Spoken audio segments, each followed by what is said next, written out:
저는 고양이를 키우고 있는데요. 2년 됐습니다. 네, 고양이를 키우기 전에는 애완동물을 키운 적이 없었거든요. 그래서 저는 이 고양이가 어느 정도 사람하고 같이 살면은 좀 말귀도 알아듣고 심부름도 할 줄 알았어요. 아무짝에도 쓸데가 없습니다. 문간에 앉아 있어가지고 문 좀 닫아라 그러면 손만 까딱하면 닫히거든요. 꼼짝도 안 합니다. 밥을 챙겨 먹을 줄도 모르고 자기가 먹은 밥그릇을 치울 줄도 모르고 한 달에 한두 번 정도는 목욕을 시키는데요. 자기가 못 씻으니까 이제 사람이 씻겨야죠. 씻는 걸 또 얼마나 싫어하는지 목욕탕에만 들어가면 얘가 맹수가 됩니다. 숨겼던 발톱을 드러내고 이빨을 내밀면서 으르렁 거리고 희한한 소리를 하는 거예요. 제가 쥐라면 겁을 먹겠죠. 저는 쥐가 아니라 사람이거든요. 고양이 발톱이 날카롭긴 한데 제가 또 예쁘장하게 잘 항상 다듬기 때문에 그 녀석이 아무리 발톱을 세우고 으르렁거려도 저는 겁을 먹지 않습니다. 그래서 번번이 그 목욕탕에서 벗어나려고 하는 그 고양이의 시도는 항상 실패할 수밖에 없습니다. 고양이의 발톱은 저에게 있어서는 또 위협적인 무기가 아니라 씻기 싫어하는 고양이의 귀여운 문물이 그렇게밖에는 사실 보이진 않는 거죠. 사람을 상대하다 보면 어떤 사람은 발톱을 세우고 또 이를 드러내는 그런 사람들이 있습니다. 강한 사람들이 있어요. 지기 싫어하는 사람. 매사에 항상 모든 부분에 있어서 어떤 우위를 점하려고 노력하는 것이 역력하게 보이는 사람들이 있습니다. 모든 면에 있어서 자신만만하고 자기에 대한 자긍심, 또 어떤 그 자기를 스스로 자랑스러워하는 그런 것으로 팽배한 사람들이 있습니다. 정말 그 사람이 우월감에 가득 찬 교만한 사람일 수도 있는데 한편으로 생각을 하면 사람은 누구나 다 열등감이나 죄의식을 갖고 있습니다. 그런 것을 감추기 위하여서 자기를 위장하는 것일 수 있어요. 어떤 돈으로, 사회적인 지위로, 아니면 어떤 인맥으로, 때로는 자기의 열심히 있는 신앙생활로 자기의 그 부끄러움과 다른 사람들에게 보이기 싫은 연약함들, 허물, 그런 것들을 위장하려고 하는 것이죠. 하지만 사람의 죄와 허물은 그런 것으로 감추어지는 것이 아닙니다. 그래서 그런 것들은 목욕하기 싫어하는 고양이의 내민 발톱과 같아서 아무짝에도 쓸데가 없고 또 실패할 수밖에 없는 겁니다. 하나님께서 이스라엘 백성들에게 그 선물로 율법을 주셨는데 이스라엘 백성들은 그 율법으로 자기의 수치와 허물을 가려 스스로 대단한 사람이라는 것을 내세우려는 도구로 삼았습니다. 그러나 그것은 율법으로 가려질 수 없는 수치를 가리려고 하는 허무한 짓이기 때문에 이스라엘 백성들은 율법을 지키지도 못했고 그 율법 뒤에 숨어서 자기의 허물을 가리지도 못했습니다. 로마서 6장까지 바울이 강조한 것은 하나님의 그 백성들이 그리스도인으로 됨으로써 변화된 신분입니다. 6장에서 특별히 집중해서 말했던 것은 우리 그리스도인들과 죄와의 관계입니다. 우리는 예전엔 죄의 종이었지만 예수님을 믿음으로 십자가에서 죽으신 예수님과 영적으로 연합되어서 그래서 우리가 죄에 대해서 죽었다라는 것이 바울이 지금까지 한 말의 핵심입니다. 이전에는 죄의 종이었지만 이제 우리는 자유롭게 되어서 의의 종이 되었다라는 것이죠. 로마서 7장에서 이제 바울이 말하고자 하는 것은 우리 그리스도인들과 율법의 관계입니다. 7장 4절을 내가 다시 한번 읽어보면요. 그러므로 내 형제들아 너희도 그리스도의 몸으로 말미암아 율법에 대하여 죽임을 당하였으니 이는 다른 이 곧 죽은 자 가운데서 살아나신 이에게 가서 우리가 하나님을 위하여 열매를 맺게 하려 함이라 이렇게 말씀하고 있습니다. 율법에 대하여 우리가 죽었으니 이제는 그리스도에 가서 우리는 하나님을 위하여 열매를 맺게 된다라는 것인데 이 구조는 바울이 앞서서 이 죄에 대해서 설명을 할 때 썼던 구조와 똑같습니다. 바울은 6장에서 우리는 죄에 대해서 죽었고 그리스도와 연합이 되어서 하나님께서 원하시는 열매를 생명의 열매를 맺게 되었다 이렇게 말하고 있고요. 여기서는 다만 죄가 율법으로 바뀐 것뿐입니다. 그러면 지금 바울은 죄와 율법을 동일하게 취급하고 있느냐? 특별히 로마 교회에 있는 유대인 그리스도인들에게는 이것이 시험거리가 아닐 수 없죠. 그들은 자신들이 율법을 지켜서 거룩하게 되어 하나님의 백성으로 부름받았다 이렇게 여기고 있는데 바울은 지금 율법을 죄라고 말하고 있습니다. 그러면 율법을 지키면 지킬수록 나는 죄를 범하는 것이냐? 이런 의문을 품지 않을 수 없습니다. 바울은 이제 우리가 다음에 살펴볼 7장 7절에서 그럼 율법이 죄냐? 그럴 수 없느니라 이렇게 확실하게 얘기를 합니다. 그리고 율법은 선한 것이라고 다시 한번 오해를 하지 말 것을 당부를 합니다. 다만 지금 여기서 바울이 이야기하고자 하는 것은 율법이 갖고 있는 한계를 뜻합니다. 7장 1절을 보시면 같이 넘겨주시겠어요? 이 부분이 있으니까 눈으로 또 따라서 보시면 좋겠습니다. 형제들아 내가 범하는 자들에게 말하노니 너희는 그 법이 사람이 살 동안만 그를 주관하는 줄 알지 못하느냐 이렇게 말하고 있습니다. 어떤 그 사건의 유력한 용의자가 숨진 채 발견이 되면 수사는 종결되죠. 벌을 받아야 될 대상이 없기 때문에 수사나 재판은 아무런 의미가 없습니다. 마찬가지로 우리가 율법에 대해서 죽었기 때문에 우리는 더 이상 율법의 적용을 받지 않습니다. 구약 성경을 보면 율법을 어겼을 때 하나님께서 어떻게 이스라엘 백성들을 벌하실 것인가 하는 것들이 세세하게 나와 있는데요.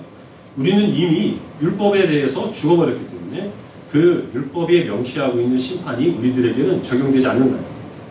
또 한편으로 기억해야 될 것이 무엇이냐면 율법에 대해서 죽었기 때문에 이 율법이 명시하고 있는 율법을 지켰을 때에 우리들에게 임할 복도 우리들에게 적용되지 않습니다. 만약에 율법에 의하여서 하나님께서 우리를 심판하신다고 한다면 여기 계신 분들 중에서는 저를 비롯해서 살아남을 사람이 없겠죠. 죄를 범하는 족족 하나님께서 불을 내리시고 벼락을 내리시고 땅을 갈라서 삼키게 하신다면 우리는 남아나지 못할 겁니다. 역시 마찬가지로 예수 그리스도의 은혜로 인하여서 우리는 율법에 대해 죽었기 때문에 성경에서 하나님 말씀에 순종했을 때 보장되는 장수 또 다산 그리고 부자가 되는 그런 혜택들이 우리들에게 직접적으로 적용되지는 않는다는 것입니다. 그리고 이어서 2절과 3절에서 바울은 우리 그리스도인들과 율법 사이의 관계를 아내와 죽은 남편의 관계로 비유를 합니다. 우리가 예전에 율법에 매여 있을 때는 우리가 어떤 남편과 결혼한 여인과 같아서 다른 남편을 찾아 나갈 수가 없었습니다. 그래서 우리들은 만약에 다른 남편을 찾아 나가려고 하면 그것이 곧바로 간음죄에 되게 되는 것이죠.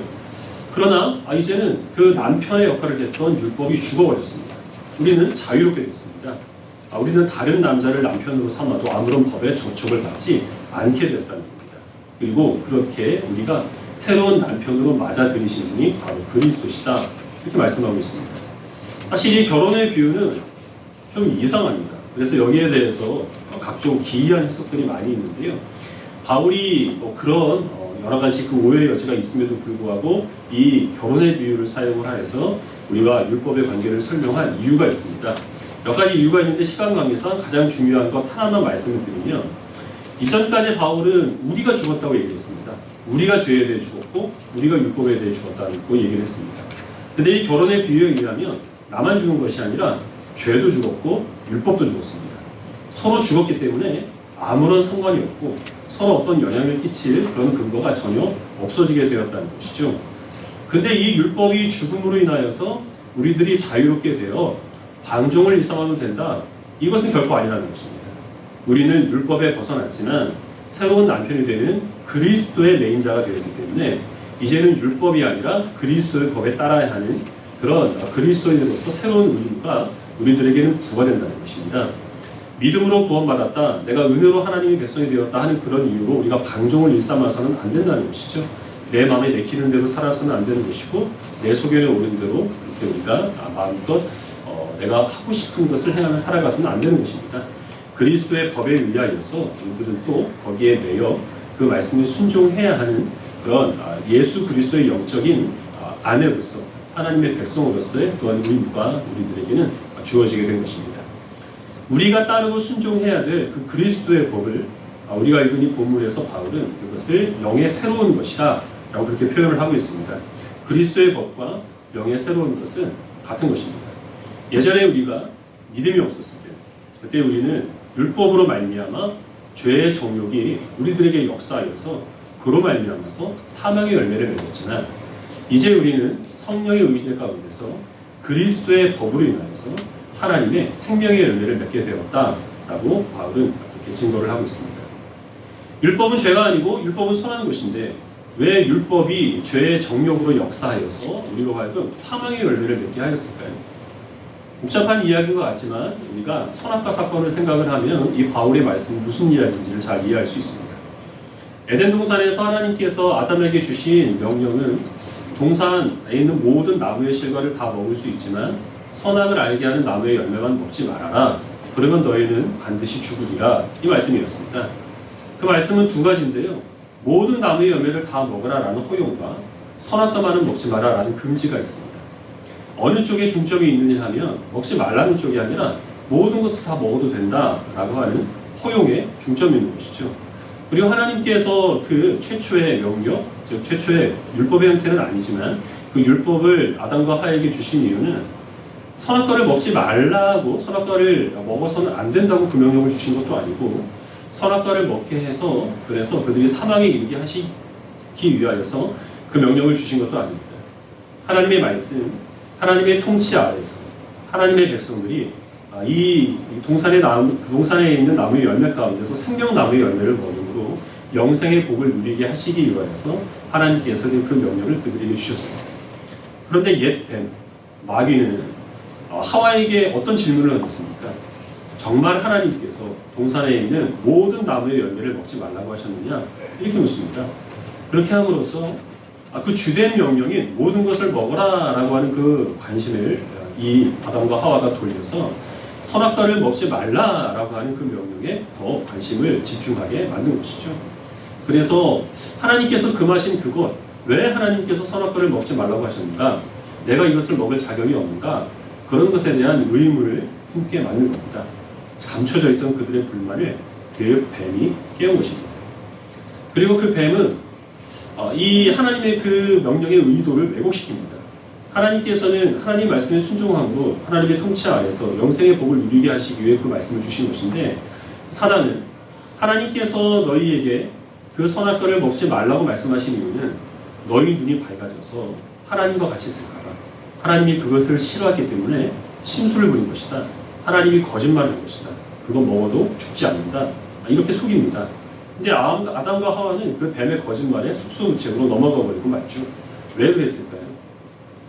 99가지를 누린다고 하더라도 하나를 갖지 못하면 그것 때문에 상실감을 느끼는 것이 사람입니다. 그리고 사람의 그 죄성을 뱀은 정확하게 공격을 하는 것입니다. 아담과 하와는 하나님의 대리자로서 에덴 동산에서 모든 것을 자기의 뜻대로 할 수 있는 권세가 있었지만, 그러나 그 마음 가운데서는 자기가 하나님의 자리를 차지하고 자기가 하나님의 노릇을 하고 싶었던 그 탐욕이 있었던 것입니다. 뱀이 그 정욕을 정확하게 공격을 하는 것이죠. 그래서 아담과 하와는 속수무책으로 넘어가 버릴 수밖에 없었던 것이고, 결국 선악과를 먹음으로 하나님과의 교제가 끊어져 영적인 죽음을 맞이할 수밖에 없었습니다. 이것이 율법의 죄의 그 정욕이 작용함으로써 사망의 열매를 맺게 되었다는 바울이 말하고 있는 것입니다. 인류 역사는 이 아담 이후로부터 계속해서 이런 죄악의 반복이었습니다. 하나님께서 이스라엘 백성들에게 더 자세한 율법을 주셨습니다. 하나님이 율법을 주신 이유는 똑같습니다. 하나님의 통치 아래에서 이스라엘 백성들이 영원토록 하나님의 백성으로서의 복과 혜택을 누리게 하시기 위함입니다. 그러나 이스라엘 백성들에게는 율법을 지킬 수 있는 능력도 없고, 그들은 또한 율법을 지키고자 하는 그런 의지도 없었습니다. 많은 것을 누린다고 하더라도 하나님께서 하나만 하지 말라고 하면 그것 때문에 불만을 품는 것이 이스라엘 백성들이었습니다. 하나님의 그 영생의 약속을 주시는 은혜의 말씀보다는 죄의 유혹에 신속하게 넘어가 버렸고, 회개하는 것은 잠시뿐이고 또다시 죄의 자리로 돌아가 버렸던 것이 이스라엘 백성들이었습니다. 결국 그 대가로 하나님께서 말씀하신 바와 같이 사망의 심판이 그들에게 임함으로 그들은 나라를 잃고 포로가 되어서 이방으로 끌려갈 수밖에 없었던 겁니다. 포로가 된 이스라엘 백성들은 조상들의 그 죄를 반복하지 않기 위하여서 율법을 더 확실하게 세웁니다. 그리고 그 율법을 지키기 위하여서 많은 노력을 기울입니다.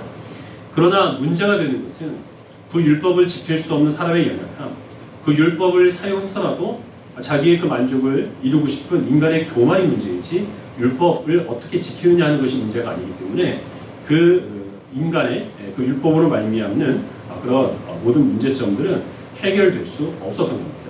마태복음 23장 말씀을 같이 보겠습니다. 마태복음 23장 1절부터 12절까지 읽어보겠습니다. 신약성경 39페이지입니다.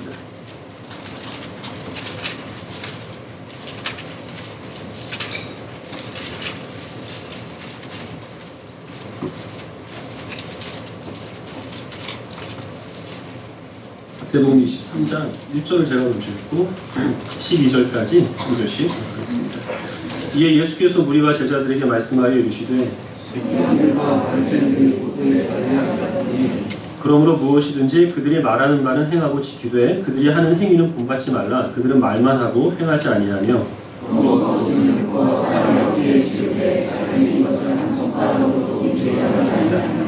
그들의 모든 행위를 사람에게 보이고자 하나니 곧 그 경문띠를 넓게 하며 옷수를 길게 하고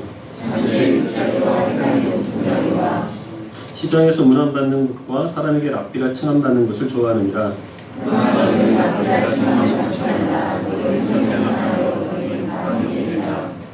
땅에 있는 자를 아버지라 하지 말라. 너희 아버지는 한 분이시니 곧 하늘에 계신 이시니라.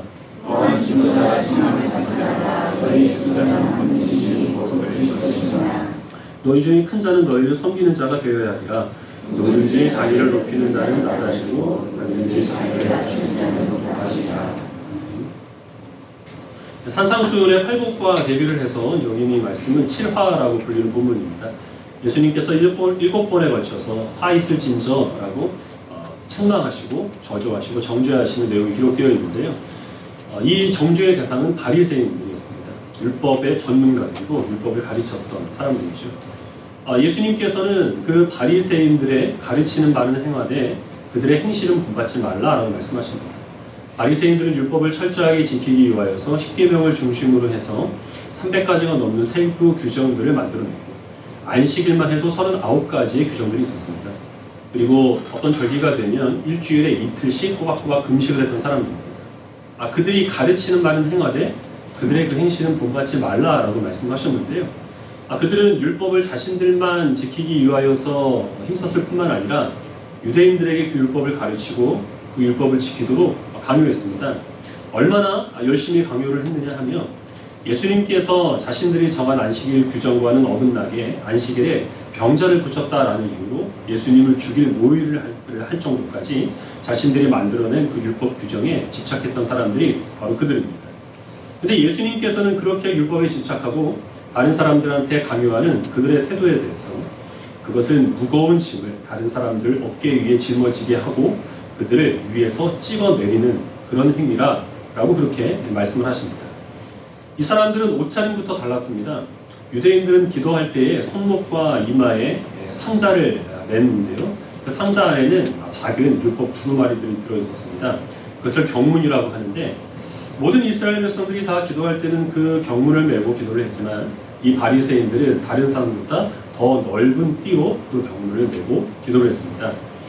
유대인들의 의복에는 술이 달려 있었습니다. 근데 이 바리새인들의 옷술은 내가 랍비다라고 하는 것을 드러내기 위해서 훨씬 더 긴 옷술을 털이개처럼 달고 다녔습니다. 그리고 이들은 누구를 만나든지 어떤 자리에서든지 항상 상석에 앉기를 좋아했습니다. 그럼으로써 나는 율법의 전문가고 너희들의 선생님이다. 너희들이 나를 존중해야 하며 그리고 나는 하나님과 각별한 관계에 있는 특별한 사람들이다. 이런 것을 과시하고 드러내기를 그들이 좋아했다라는 것입니다. 예수님께서는 그들의 그 행위를 외식이라고 정죄하신 것입니다. 예수님께서 정죄하신 바에 의하면 이들은 그 율법을 자기네들이 대단하다라고 하는 것을 과시하기 위한 그런 수단으로 삼았던 것인데요. 과거의 그들의 조상들은 그 율법을 지키지 않고 자기네들이 하나님의 그 자리를 차지하고 싶은 그 욕심을 율법을 어김으로써 드러냈습니다. 근데 유대인들은 율법을 열심히 지키고 그 율법으로 자기의 그 수치와 허물을 가림으로 자신들이 특별한 사람이요 하나님의 자리에 오르고 싶다는 그런 욕망을 드러냈습니다. 율법에 대한 태도는 과거 이스라엘 백성들과 예수님 당시의 유대인들이 정반대였습니다. 한쪽은 율법을 열심히 어겼고 한쪽은 율법을 열심히 지켰습니다. 그러나 그 마음속 동기는 동일한 것인데요. 그것으로서 자신들의 특별함을 드러내고 자기가 하나님의 자리에 오르고 싶은 그 욕심을 채우려고 율법을 사용했다는 것입니다. 그래서 예수님께서는 그 율법이 사람을 구원하기에 부족하고 그 율법이 자기의 원래의 목적을 이루지 못했다라고 말씀하신 것이고 바울이 말하고 있는 그 율법을 제가 동일시하는 것도 바로 이와 같은 맥락에서 그 말을 하고 있는 것입니다. 그래서 예수님께서 그 뒤에 하신 말씀들을 보면 어떤 종교적인 열심을 내느냐 율법을 어떤 방법으로 지켜야 되느냐 이런 말씀이 아닙니다. 너희들 중에 누구라도 선생님으로 그렇게 일하려고 하지 말아라. 스승의 노릇을 하려고 하지 말아라. 다른 사람의 아버지가 되려고 하지 말아라. 지도자가 되려고 하지 말고 너희 중에 있는 다른 어떤 사람도 너희가 영적인 아버지로 여겨서 그들을 과도하게 의지하거나 하나님과 같이 그들을 섬기지 말아라. 이렇게 말씀하십니다. 왜냐하면 모든 사람들은 다 별 볼 일이 없기 때문입니다. 모든 사람들은 다 특별하지 않다는 것입니다. 물론 우리는 특별합니다. 하나님께서 우리를 귀하게 보십니다. 그러나 하나님께서는 모든 사람들을 특별하고 귀하게 보시기 때문에 하나님 앞에서 우리 모든 사람들은 다 평범하다는 것입니다. 하나님의 관점에 보면 우리들 중에서는 조금 더 배운 사람이 있고 덜 배운 사람이 있을 수 있겠지만 모든 사람들이 다 배워야 하는 학생에 불과한 겁니다. 아직 갈 길이 멉니다. 우리들 중에서 누구는 인생의 경험이 많고 또 누군가에게 스승의 노릇을 할 수 있는 연륜이 있는 사람이 있지만 하나님께서 보시기에 우리 모두 다 어린 하나님의 자녀에 불과하다는 것입니다. 그것을 스스로 인정을 하여서 나의 부족함을 하나님의 은혜로 채우기를 원하는 마음으로 겸손하게 하나님 앞에 도움을 구하는 사람을 하나님께서는 그의 허물을 덮으시고 그의 연약함들을 온전하게 변화시켜 주셔서 높이시겠지만 이것을 인정하지 않는 사람들이 있습니다. 계속해서 선생 노릇하려 하고 아버지 노릇하려 하고 아니면 다른 어떤 사람들을 과도하게 하나님처럼 의지하려고 하는 그런 사람들은 하나님께서 그 수치와 부끄러움을 낱낱이 드러내심으로 그를 낮추시리라 라고 말씀을 하시는 것입니다. 갈라디아서 6장 1절부터 5절까지 말씀을 한 절 더 보도록 하겠습니다. 갈라디아서 6장 1절부터 5절입니다.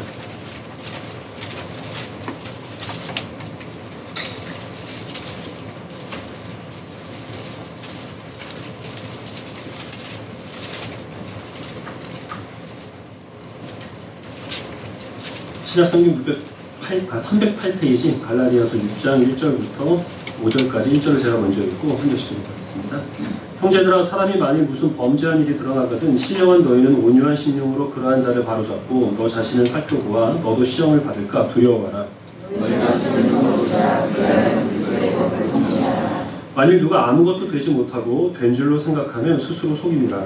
각각 자기의 일을 살피라. 그리하면 자랑할 것이 자기에게는 있어도 남에게는 있지 아니하니. 읽겠습니다. 각각 자기의 짐을 질 것이니라. 2절에서 그리스도의 법을 성취하라 라고 이렇게 권면하고 있습니다. 여기서 말하고 있는 그리스도의 법은 로마서에서 말한 영의 새로운 것입니다. 율법 대신 우리 그리스도인들이 섬겨야 될 예수님의 법, 아주 아름답고 복된 그 법을 그리스도의 법이라고 말하고 있습니다. 그리고 바울은 이제 이 구절에서 율법을 따르는 사람과 그리스도의 법을 따르는 사람을 이제 구분해서 또 정리를 하고 있습니다. 먼저 율법을 따르는 사람은 다른 사람들의 삶에 관심이 많습니다. 특별히 그들의 죄와 허물을 보면 너무 좋아합니다. 그 죄와 허물을 낱낱이 다른 사람들 앞에 까발리고 드러내면서 그와 똑같은 허물을 갖지 않고 있는 자신의 거룩함을 드러내기를 기뻐하는 것이죠.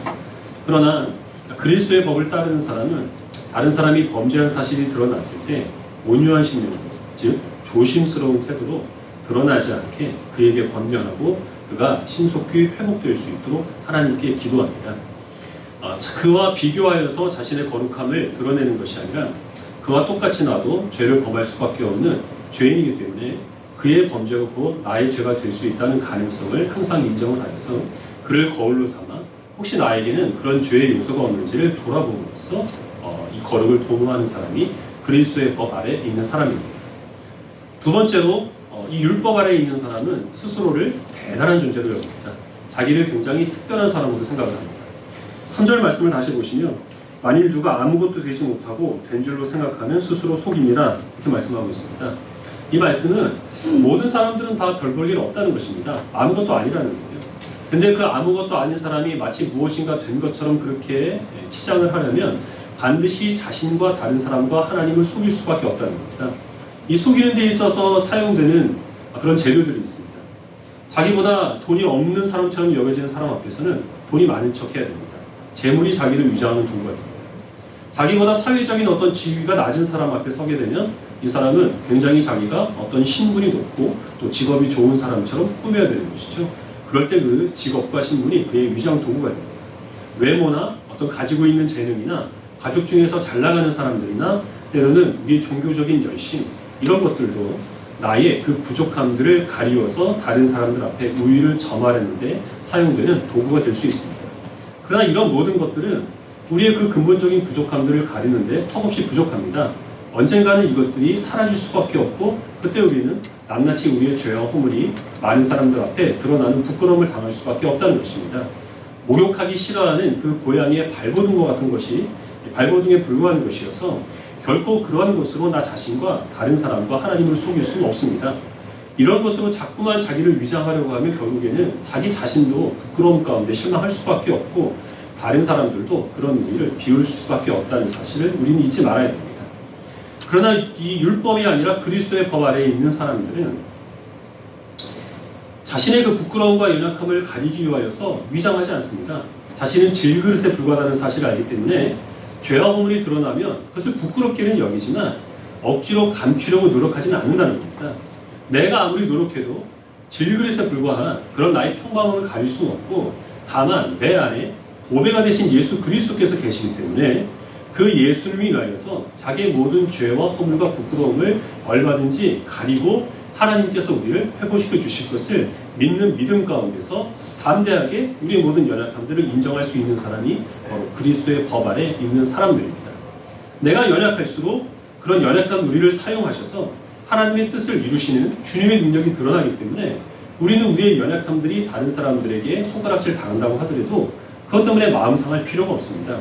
거룩을 위해서 노력을 해야 되겠지만 본인에게 죄를 저지르고 그 죄가 우리를 많은 사람들 앞에서 비난의 대상이 되게 한다고 하더라도 그 죄를 깨끗하게 씻기신 그리스도의 보혈이 드러나게 될 우리는 그 기회로 삼기 때문에 우리는 오히려 그러한 가운데서도 하나님께 감사의 제사를 드릴 수 있다는 것입니다. 마지막 세 번째로 율법 아래 있는 사람들은 다른 사람과 자기를 끊임없이 비교합니다. 자기가 지금 99가지 할 수 있는 일이 있다고 하더라도 다른 사람들이 내가 하지 못하는 일 하나만 해도 그것 때문에 자기 인생을 비관하는 사람이 율법 아래에 있는 사람들입니다.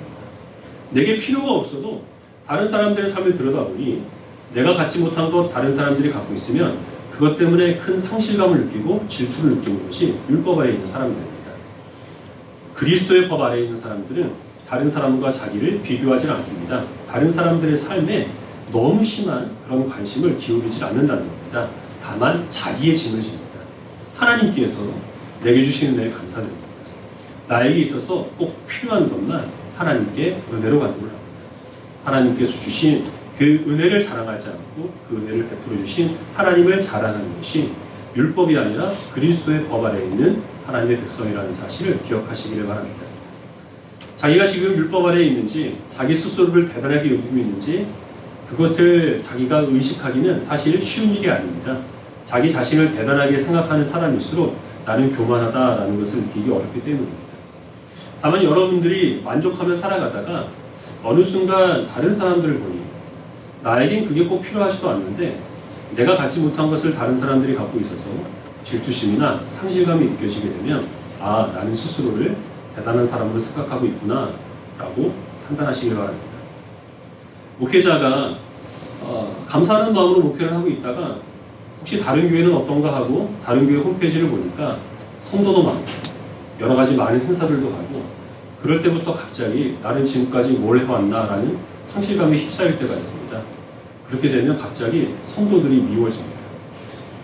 교회에서 또 열심히 말씀을 전하다가 빈자들이 유독 눈에 들어올 때가 있습니다. 그렇게 되면 이 빈자리가 무엇을 말하고 있는 것인가? 내가 사람들한테 이런 대접을 받아도 되나?